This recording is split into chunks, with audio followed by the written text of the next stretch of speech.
Here on all the various channels. Good. And let's start this one. Awesome. And it looks like Facebook is starting up as well. Great. We are live on Facebook now. And we're live everywhere. Welcome, everybody. All right, happy InDesign Tuesday. Welcome. Let me start a recording. We can get things kicked off and get you on your way. So let's do this. Hello and welcome to another InDesign Tuesday. My name is Terry White, and today we're going to explore the ins and outs of text wrap in InDesign. I know text wrap is probably not a new, fantastic, futuristic thing, but it is very necessary when you're doing page layout. And it is also one of the things that separates InDesign from Photoshop and Illustrator because it's not as easy to do text wrap in those other applications as it is to do in InDesign. So a few shout outs. I saw Amy, I see Victoria, I see Manib, if I'm saying that correctly, Vulcan, Mark, Adolfo, Colleen, Obstacle Race Magazine, Blue Basin Aquatics, Richard, Raymond, Sandra, G Mike, and David, welcome as well as folks joining on Twitter whose names I did not see go by. But anyway, let's go ahead and jump in and get things going, and then we will, I'll pause at the end just in case I missed any of the questions. Oh, Raymond, you're in the Bahamas, I'm jealous. All right, so let's go ahead and switch over to the computer. And I've got an InDesign document open, and if you wanted to do this with the same document, even though it doesn't require the same document, it's just a matter of going to New. For some reason, everything's popping up on my other display. And it's one of the InDesign templates. It's actually the Elegant Magazine Layout, and you would find that under the print category. So Elegant Magazine Layout is the free template that I'm using. And again, it's just to have a page that I don't have to build from scratch every single time. That's why I use the templates, because it's easy. There's stuff already on the page, sample text, frames waiting for images, ready to go. So all I did was just add an image there so it wouldn't be a gray box, added some text there so it just wouldn't be lorem ipsum. And let's go ahead and scroll down and talk about text wrap. All right, so again, this is just sample stuff from the template. Nice layout, nice design, nice pink background, nice fonts, all of that. Great. I don't have to do any of that. But now let's talk about what text wrap means and how to do it effectively in InDesign. So first and foremost, you have text wrap controls actually on your control panel if you're still showing it. So these four buttons right here, this one, which is no text wrap. Then you have text wrap around the bounding box, text wrap around the object shape, and text wrap that jumps the object. So let's play around with those for a second. I'm just going to go ahead and pull in this image here. And when I pull it in, of course, it's waiting for me to place it into a frame or build a frame for it. So I'm just going to go ahead and drag it out. And I'm not holding down any keys or anything. It will automatically place something as you drag it proportionally so that you don't have to hold down the shift key. And there's two problems with this particular image. It comes in and it's covering my text right now.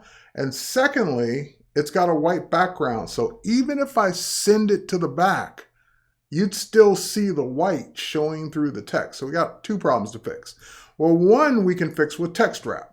So if you go up here and you click on one of these three buttons, likely you're going to be disappointed in a couple of areas. So number one, let's say I just want to wrap it around the bounding box. Okay, that does the thing that it's supposed to do. It wraps the text around the box, the actual white background. Kind of not what I'm looking for. The next one, which is kind of nice, sometimes I use this in books a lot, especially EPUBs, which is jump the text. And that means don't put any text on the sides. Here, if I move this up, you'll see it. Just put the text above it and jump it down below the object. So again, that can be useful, especially when you don't want, especially if you're working in skinny columns and you don't want text trying to squeeze down the sides of an object. So it's easier just to jump it and continue the text down below. So that's useful. The third one, which is the one I skipped, is wrap text around the object shape. And in this case, that's not really helping me much because the object shape is a box. What we would really want is the object to not have a white background and for the object, for the wrap to wrap around the suitcase itself, not the actual bounding box. So that's what we're here to solve today. So I'm going to go ahead and just turn off the text wrap for now. So now again, we're back to, hang on for a second. There we go. We're back to the image just sitting on top of the text. So how do I get rid of the white background? Well, that's a job for Photoshop. You might be able to do it with a blending mode, depending on what you're trying to set it on top of, but the easiest, most efficient way, well, maybe not easiest, but the most efficient way is to get rid of it in Photoshop. So I'm going to hold down my Alt or Option key, double click on it, which says open it up in the program that edits this type of image. In this case, it's a photo, so it opens it up in Illustrator. If it were a vector, it opens up in Photoshop. If it were a vector, it opened it up in Illustrator. So now we're in Photoshop. And I'm trying to make that clear because the programs look so much alike. I've had feedbacks that say, well, I couldn't keep up. I didn't know which application you were in. So if you hear me calling it out a little bit more than usual, it's to satisfy that. So I'm in Photoshop. I did an edit in Photoshop. It opened up Photoshop, opened up the image, and here we are. So now to quickly cut this out, I'm just going to go to my quick select tool, but I'm not even going to drag it around in the image. I'm just going to go and cheat. I'm going to go up to the top where I have the beautiful new select subject. And when I do that, look, no hands, boom, it finds the subject and selects it, in this case, pretty much perfectly. There's a little bit of white around the handles there, but that's good for what I'm doing now right now is good enough. So now I could delete the background, I could do all kinds of things, but the easiest thing to do is just simply go to the layer panel and add a mask. In other words, take that white and just hide it. Basically make it transparent. It's still there, I didn't delete it, but now I've gotten rid of it from the standpoint of I've hidden the white background around the suitcase. So now I can hit Save, Command S, close, switch back to InDesign. So now we're back in InDesign and InDesign updates because it was linked to the suitcase that I just updated. So when I pulled it in from the library, that created a link to the item in the library, and the item in the library got updated when I saved it in Photoshop, and therefore it updated the link inside of InDesign. So even if I wasn't using libraries, if I had placed it from a folder on my hard drive and did the exact same workflow, it would have done the exact same thing. All right, so now that I've got no background, let's go back and do the text wrap again. So let's explore each one. So the one that wraps it around the bounding box still does the bounding box. Even though the bounding box is clear, it still says, hey, there's a box around this thing. Even though it doesn't show any pixels, it's the box. The second one, or the third choice, off is the first choice. Third choice is the one you really want, and that's the one you're going to click on and get disappointed. This has been the disappointment in design since day one of text wrap because it didn't do what we expected it to do. It didn't do anything different from the second one. I'm clicking the third one, it's highlighted. Where's my text wrap around the suitcase? And this is why we're doing this topic today, because if you're new, I hate to get disappointed. If you're new, and now I can concur with that. If you're new to InDesign and you click it, you think you did something wrong. You think it's broken. You think the feature just doesn't work. And after years, InDesign is going to be 20 years old this year. After 20 years, I wish the team would do something about that because that's misleading. It will work, but there's one more thing you have to do first. And you can't do it from up here. Like none of these options up here will do it. So if I jump, it just jumps. Turn it off, turns it off. Go around the bounding box, and go to the third option, nothing changes. So here's what you need to do. Go up to your window menu. Come down to text wrap. That will actually bring up the text wrap panel with all the options. When you bring up the text wrap panel, I'm going to go ahead and tear it off because I'm going to use it a lot. It will show you the one you picked. It'll show you the one you didn't pick. It'll show you a new one that's the fifth choice, which is jump the text to the next column. But regardless, this is the one we want. And wrap around both sides, great. But here's what we really need. And I have no idea why they call it contour options, but that's what it's called. We want the contour options, and we want to change it from same as clipping to alpha channel in this case, because that transparency from Photoshop is considered an alpha channel. So whether you delete the background, whether you just mask the background like I did, when you create transparency, that is considered an alpha channel. So once I do that, I get what I asked for. I get the text wrapping around the suitcase in the shape of the suitcase, not in the shape of the box. The box is still there, but the box is irrelevant now because it's doing it around the suitcase. And if you think, zoom in a little bit, if you think that text wrap's too tight, meaning it's like almost touching the suitcase, you're right, it is too tight. So what you can do is there is a increase, right now it's set to 0 points. I forgot what this is called. It's the offset. And if you just increase the offset, it'll keep moving the text away from your object.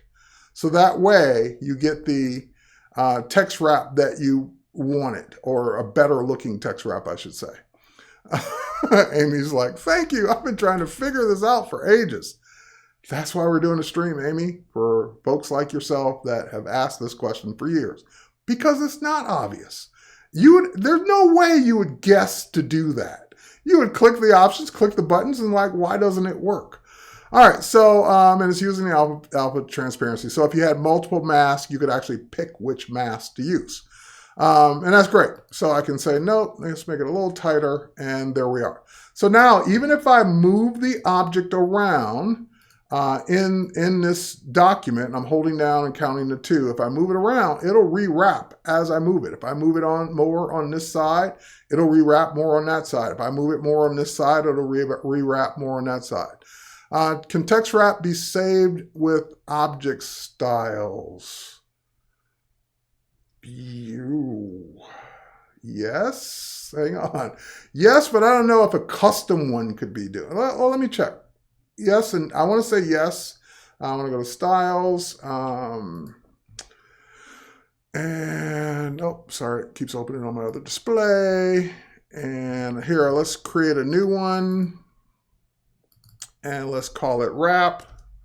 And I think so, but I'm not sure. So let's see, text frame, footnote, text wrap and other. So yes, it can be saved with an object style, and you can choose alpha channel so that way you can just apply the object style every time you need that particular kind of wrap. So yes, it can. I thought it could, just wanted to make sure it could. All right, so and we can make that an object style, by the way. So anyway, we'll put that over there. And that is one way to do this. So I'm going to pull this down a bit. Hang on, let's zoom back out. I'm going to pull this down and do that and just kind of keep that down at the bottom. Okay, cool. Now, that solves one problem. There's another problem. Let's go in and let me expose you to that problem. There's actually multiple problems. Let's go in and do one more.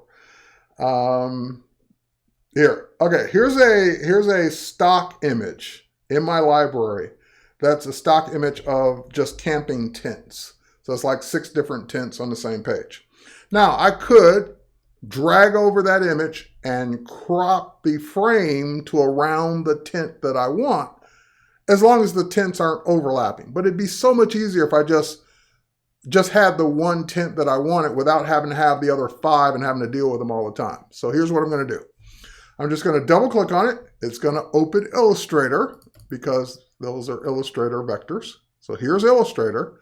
And again, trying to crop around these ropes, that could be difficult. So I'm just going to take the tent that I want, which is the first one. There we go. And I'm going to add it to my library. So it's just in there by itself. So add graphic. Now I have just the orange tent. I don't need these other ones anymore. I can close this Illustrator document. I can head back to InDesign. Since I'm using the same library in InDesign, there's my tint. Great, problem solved.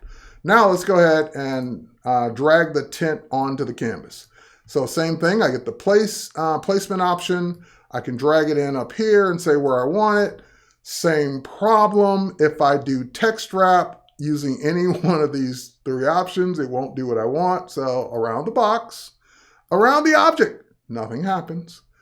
Around, jump, that's great, but I could just put it at the top if that were the case. So I want it around the object. Here's the difference. When you go here, there is no alpha channel because it's not a Photoshop image. There's no mask. There's nothing there for it to have an alpha channel. There's no Photoshop path. So you do the next best thing if it's vector. Go with the red one. Oh, sorry, I didn't see it in time. We can go with the red one next time. Detect edges. That's what you would do for a vector. So if I say detect edges, oh, look, it does the same thing. It detects the edges of your vector, your logos, your circles, your moons, your images that you did in vector. It will detect the edges, and then you get the same option to space it away from it and adjust it the way you want. All right, now we're going to blow your mind. We're going to do something that's a little bit of a hybrid. We're not going to have a mask. We're not going to have detect edges. We're gonna make a custom text wrap the old-fashioned way. So let's scroll down. Let's go to this page, and let's pull an image in like this one. And this is the Louvre from Paris. My heart goes out to the folks in Paris or anyone religious that love the cathedral. All right, but anyway, let's pull the Louvre out, and we're gonna solve two problems with this image. First, I'm gonna go ahead and drag it in, and I can make it as big as I want. And there we go. So obviously it's a photo, no clipping path, no alpha channel. It's got the glass of the outside of the Louvre, and it's also got the clouds in the sky. So here's what I want to do. I'm going to go ahead and use that third option. Actually, I'm going to use the fourth option. Or I'm sorry, the second option. I'm going to go ahead and say do it around the bounding box. But I also want to, I don't want it to do it around the whole box. I would love it if the text would come over the sky part, because the sky is kind of light white and blue. It's okay if I had text over this. I just don't want text over the glass. So to do that, all you do is go to your direct, once you did you have to do a text wrap first. Then once you do your text wrap, you go to your direct selection tool. And this yellow path, which you can barely see if I zoom in on it, this yellow path is your actual text wrap path. So if I were to use my direct selection tool and grab that corner, let me zoom out a little bit, grab that corner and pull it over, maybe put it right there. I'm adjusting the text wrap manually. I'm telling it how far to be away from the glass. And I can pick this up again and move it back over. I can add curve points. I can do whatever I want. So now I'm directing the text to come into my image, which is okay on that part of the image. I don't mind if the words are over the sky, but I don't want the words over the glass. That's how text wrap works. All right, InDesign lover Adolf. Okay, next, give you some advanced features. Here's my thought process whenever anyone asks for something advanced. What's advanced? Something you didn't know. For a lot of people, this is advanced. So advanced usually doesn't satisfy anyone because it's something that someone knew and they're saying, well, that wasn't advanced enough. There's something someone didn't know and they're saying, oh, that's great. And there's something someone says, oh, that's over my head. So I never will do something called advanced. I'll just keep doing things until hopefully I hit something you didn't know. All right, so with that said, let's keep going. All right, next up, and this is kind of a big one, and let's say that we just want to do a standard image. All right, I should drag it in. And let's go ahead and pull this over, and we're just going to do a standard, good old-fashioned wrap around the bounding box text frame, or text wrap. All right, so let's do that one. Okay, and actually I can pull it up a little bit. I don't like the way it just kind of stopped there. Let's pull it up some more. There we go. And we can space the left side. This is what I meant by I don't like a tight wrap. So here, let's pull it out some more. There we go. That's a little better.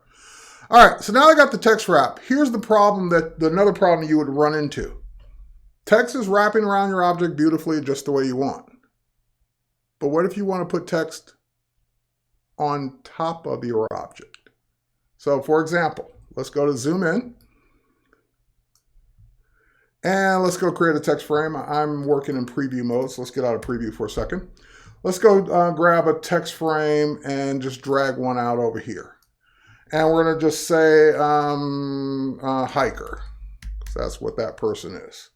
All right, so now here's the problem, and we'll make hiker white. And there we go. All right, so here's the problem. If I take the word hiker, this frame, and I drag it now on top of my image and let go, watch what happens. You saw it for a second, then it disappeared. Where did it go? It disappeared because it's wrapping around. It's got text wrap. So the text says, oh, I can't be anywhere near this image. I'm going to disappear out of the frame. I'm going to move somewhere where you can't even see it. Problem. I want both. I want text wrap around the object, but I want to still be able to put text on top of the object. How do we do that? Well, there's a hidden little InDesign. Yeah, you could vectorize the text, but then you can't edit the text anymore. And there's a better way. So there's a hidden feature in the preferences. Some might call this advanced. All right, anyway, just kidding. Let's go to preferences and let's go to composition preferences. In the composition preferences, there's one that you'll care about right now, and it's called text wrap only affects the text beneath. So what does that mean? Let's enable it and see. We get our hiker back. And if we were to now move this all up, because this looks like it's not on the right layer, let's grab this. Oh, no, I can't select that anymore because it's behind it. There we go. And that. And arrange and bring that all to the front. Oh, it's already on the front, so let's bring it to the right layer. Let's go to our layers panel. There we are. Yep, it's down there. It's below the text. That's why. So let's move it up, and there we go. So now we get the best of both worlds. We get to still have the word hiker on top, but text wrap around anything that's below the image. Since the text is on top, no problem, because the text wrap only affects what's beneath the object. And now you're set. You can keep doing this all day long. And one more thing is that text wrap does not necessarily have to be, I don't know what happened there. That looks like that got moved too. But anyway, text wrap does not have to be, oh, hang on, it's got to go there. I'm just trying to fix this. Since I told it to only affect the text beneath, I've got an issue here where this is now beneath that object. It needs to be on the same layer, but beneath everything else. There we go. So let's pull that in if I can. There we go. And if we pull it down below everything else, we should get it. Ooh, that's being very tricky. That's on the text layer. What layer is this on? This is that layer. Text wrap should only affect the beneath. I don't know what's going on with this layer. But anyway, that's right. That's right. That's that text. It is above it. I'm not sure why this one's screwing up. But anyway. Oh, did I turn it off by mistake? No, I didn't. It's there, it's right, it's above it. Oh, okay, I don't know why that all of a sudden won't go around it anymore. because it is below it, so that rule should not affect it. It is in the same layer. It is below it. Okay, got me on that one. I don't know why this one all of a sudden stopped wrapping. Let's turn it off and back on again, see what happens. Nope. That one just refuses. Oh, wait. Hang on, there's more to it. I still think this might have something else to it. All right, something else is going on with this graphic. Anyway, moving on. One more thing is what I want to talk about is that text wrap doesn't necessarily have to be around an image. So sometimes you'll do what's called a pull quote. Let's see if I got one here. Like this. This is, this could be considered a pull quote or a headline. So let's duplicate that real quick. Let's drag it down. Let's put it here.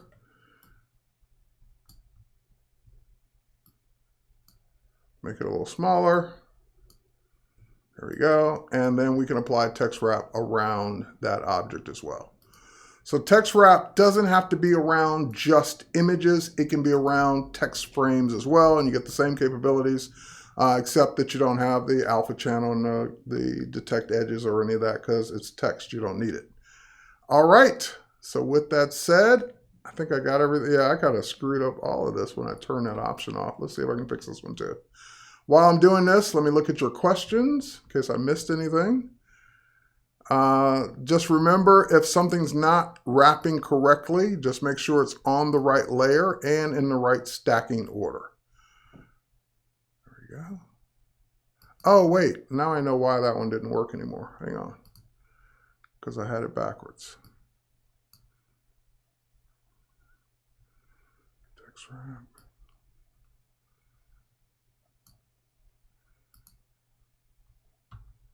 This, yeah, okay. That one I'm going to have to break it up because what I want is I want the text. Yeah, see that. Anyway, the text is above it in order to still see the clouds. So therefore, it won't wrap because I told it to only affect text below. So in this case, I would have to do something different. I would have to physically make the frame that size in order for that to work. Now I know why this particular one stopped working because it can't break both rules. It can't be above the text and wrap the text below, and it can't be below and wrap text because I told it only affect text below. So that particular instance won't work unless you do something else with the frame or cut the image out like I did on the other one. That's why that one stopped working. All right, moving on. Figured it out. Text wrap, but it just seems to be done so sloppy. Not sure what they're using, but it's just so bad. I don't know, Colleen, if you have text wrap. Yeah, it depends on, EPUBs are hard because it really depends on the layout. For example, when I said that I use a jump in EPUBs, it's because depending on the size of the screen that the person's reading it, text wrap can get really funky. So it's just easier to stop the text, image, and then continue the text, as opposed to trying to wrap text around the sides when you don't know what size the screen will be. And that's for a reflowable EPUB. If it's a fixed layout EPUB, meaning that nothing moves around, then you should be able to get good text wrap in a fixed layout EPUB. All right. Can you add anchor points and then move them to make the shape a little bit more complex? Yes, you can. So the question was on that image that stopped working because it can't be both above and below. The question was when you add text wrap, like I did here, let's do this one, and then go in, and all I did was manipulate the corner frame like that. The question was, well, could you, because I'm sorry, I adjusted the frame size. Could you adjust it so that you add anchor points to make a more complex size? And yes, you can, or more complex design. Yes, you can. You can go in, now I'm adjusting the text wrap. You can go in with your pen tool and you can add anchor points and curve the text. You can do anything you want. except for in this case, it can't do both. So let me turn that option off so you can see it. Let's go back to our preferences. In this one case, composition preferences, and turn off that text wrap only effects beneath. Then it should go back to normal. If we especially put the text underneath it. There we go. All right, so yeah, you can have any kind of anchor points, curve points, add and do any kind of custom wrap around the object you want. All right, let's see. The frame, I got this issue a lot. You apply text wrap to the image, not the frame. Yes, correct. Yeah, okay. Text wrap is kind of its own thing, so I'm hesitant to say yes. But yeah, I get the point. All right. And yep, you can add anchor points there. So I answered that question already. And it looks like I got the questions answered that I saw. You can ignore text wrap in paragraph styles too. That could be interesting. So let me think about that. Let me turn back on the preferences. Turn back on that preference, I should say. Preferences, composition, text only wraps beneath, so it's going to break that one. That one's going to be broken now. But if this is using a paragraph style, which it probably is, and we go to our paragraph styles, body text. If we go to body text and we look at, it would be great if these were in alphabetical order, but they are not. If we look at maybe indents and spacing. No, that is not what I want. All right. I'm not sure where it is in here. Dun, dun, dun. Nope. And nope. Are you sending me on a wild goose chase? No, I think it's in here too. All right.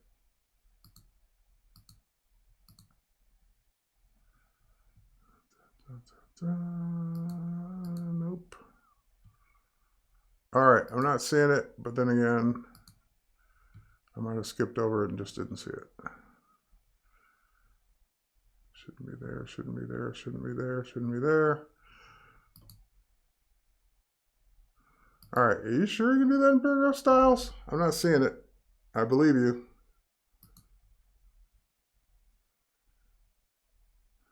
Ignore the optical margin.